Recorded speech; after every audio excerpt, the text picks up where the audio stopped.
মন খারাপের কোনো ওষুধ? আমি বলছি যে যেখান থেকে শুনতে পাচ্ছেন প্র্যাকটিক্যাল করে দেখবেন, ভালো লাগলে করতে থাকবেন, ভালো না লাগলে বাদ দিবেন। আমি প্র্যাকটিক্যাল করেছি, সেটা আপনাদেরকে বলছি।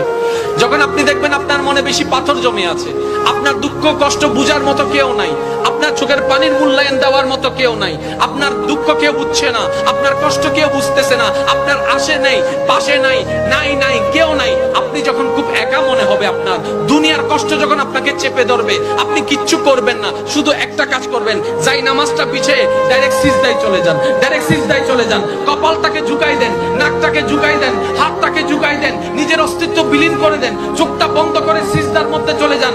আল্লাহর ওয়াস্তে করে বলছি, কিচ্ছু পড়া লাগবে না, শুধু সিজদার মধ্যে পড়তে থাকেন, সিজদায় পড়ে থাকেন, কান্না করতে থাকেন। ওনাকে বুঝান যিনি আপনি না বললেও সবকিছু বুঝে, ওই রবকে জানান যিনি আপনি না জানালেও সবকিছু জানে।